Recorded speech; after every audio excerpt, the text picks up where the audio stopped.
Maayong buntag sa tanan akong mga fans, followers, viewers o sa tanang mga nagsunod aning ako ang controversial nga video karon sa LTO Medellin with regard sa ilang sakyanan nga nagwear og improvised plate.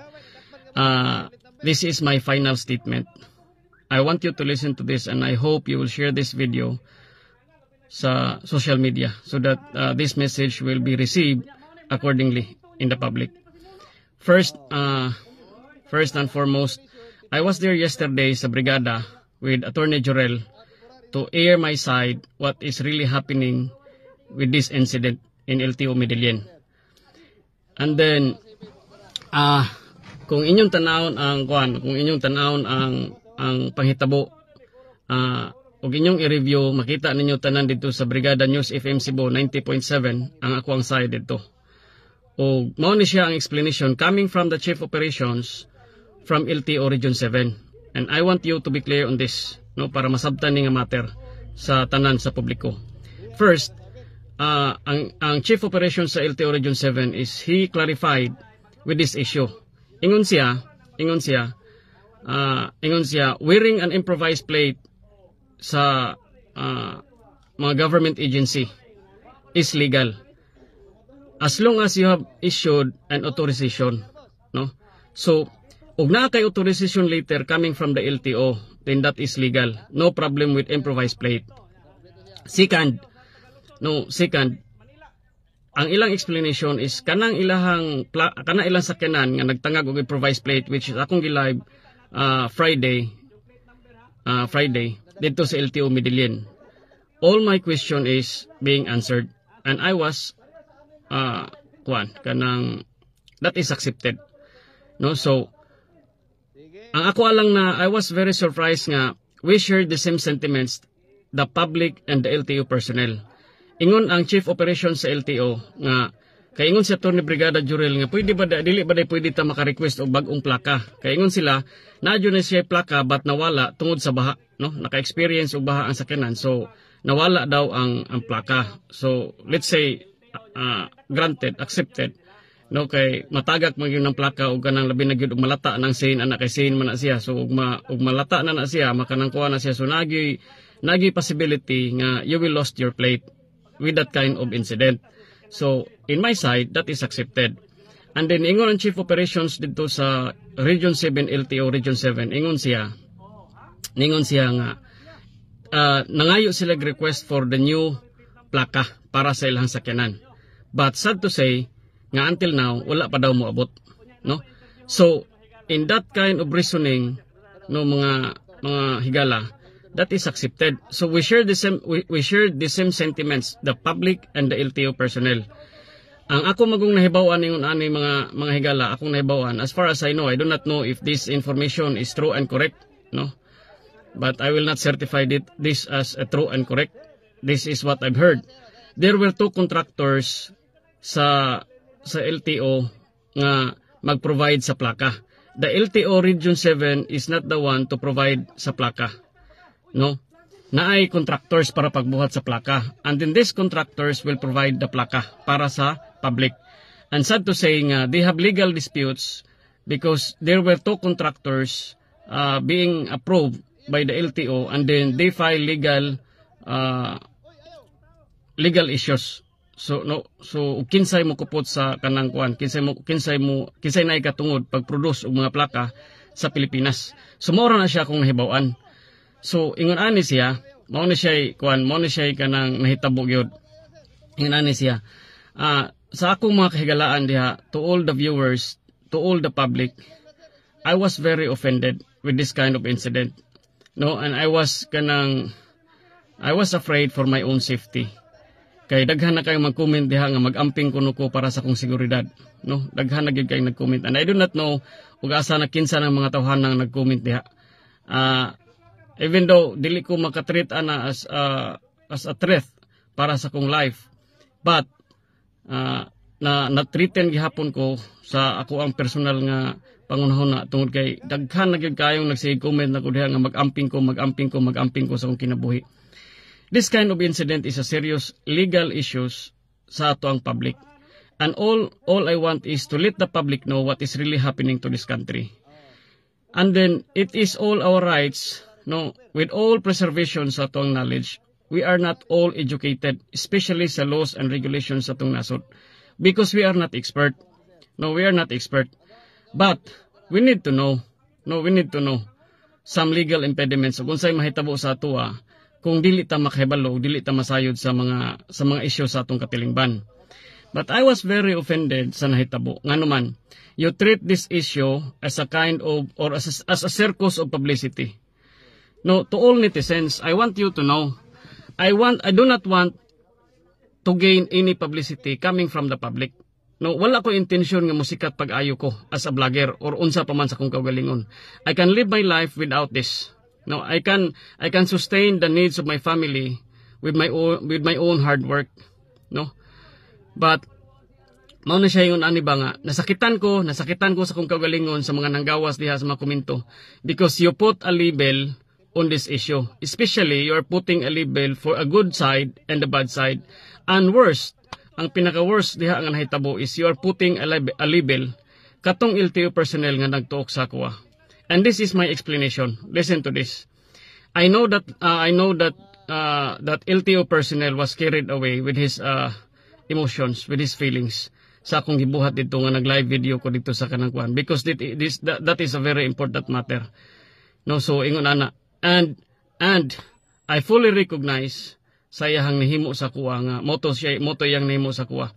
And then there is no hard feelings towards me with that incident. I realize that LTO personnel is naa siya asawa asal siya mga anak, the same as me, no? Nga masakitan. Sinsya kayo.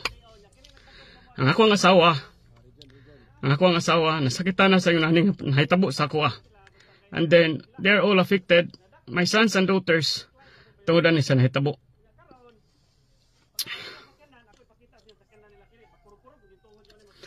And then kamong mga netizens nga naa diha sa social media, no, especially sa mga marites nga walay laing gustong mahimo nga makikuan lang og unsay uso, og unsay bag-o sa social media, og unsay viral diha sa social media.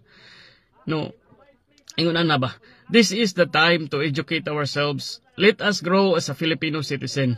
No, midterm elections is coming. No wonder why. Nga ang Pilipinas dili mo grow as a nation. Sige ra mo reklamo diha, nga atong gobyerno walay ayo. You always criticize the government, walay ayo. But now akong nakita diha with this incident, ang walay ayo is ang mga tao sa Pilipinas. They are not willing to grow and educate sa ilang mga kagalingon as a responsible citizen of this country. No? Mo nay nahitabo. That is my feelings. And that is my emotions. And with this incident,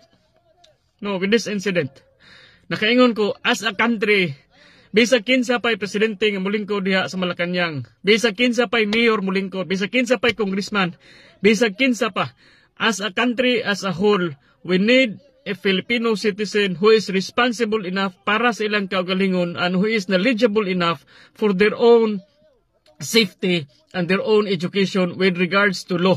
No?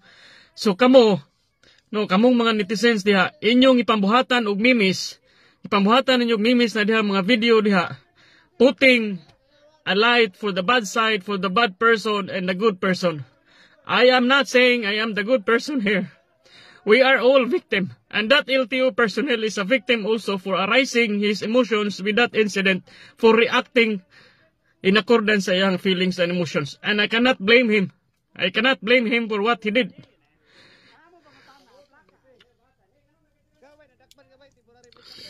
So, today, I encourage all Filipinos, if we want to grow as a nation, as a country, let us be responsible enough with our obligations, with our duties and responsibilities as a citizen of this country. Mga wala tayo ayo. And then I really appreciate nga sa inyong mga comments, sa inyong mga positive side, sa inyong mga support sa ako. But I do not want that kind of support because kita tanan kinahanglan tang makat-on ug unsay ato ang mga responsibilidad isip manag-iya og sakyanan. No, ug unsay ato ang gikinahanglan i-provide for our road worthiness nga ato mga sakyanan magdagan dias kadalanan. And I never question the duties and responsibilities of that LTO personnel. I know that that is their job and I did not criticize them. The only issue that I did bring to the public is ang ilahang sakyanan wearing an improvised plate. Og nakadungog na mo, as you have heard on air sa Brigada, no, sa Brigada 90.7 with Attorney Jurel, that chief operations personnel coming from the LTO Region 7, nakadungog na mo sa ilang explanations. And I really accept that kind of explanation. For further knowledge sa tanan nga nagpaabot sa kong side, this is my final statement. No, I will ask an apology, no, for this incident to all the public and to all the people who are affected with this incident. No, especially that LTO personnel nga nagtuok sa akwa. Sir, kabalo ko sir nga, you are being carried away with your feelings and emotions and that is the reaction of your emotion. And I do not have any intentions para mabutang ka sa bad light because I know nga na kay mga anak, na kay asawa, nga masakitan. Bahin sa hitabo, I know that you are a good father and you are a good provider para sa mga asawa o sa mga anak.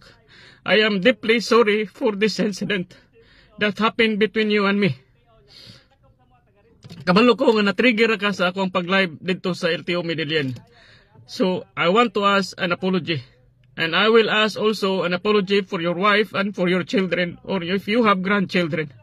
I am very sorry for that incident that occurred in LTO Medellin.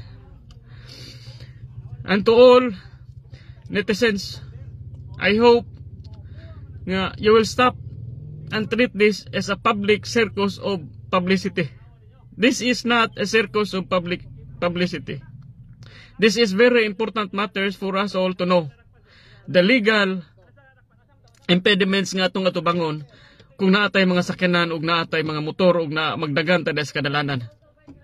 And to the LTO Region 7, especially sa ilang direktor, wakay ko kaila sa imo sir, I am very sorry for this incident that happened between you and your personnel and your LTO personnel who is operating in Northern Cebu. And I will let the public know I will not file any legal actions with that LTO personnel nga nagtuok sa kuha. I want this to stop now. I am my wife and I, we are very emotionally distressed for what is happening with this incident sa among tagsa ka mga kinabuhi. Ug na ako'y anxiety, ug na ako'y depression. Dili na nako makaya.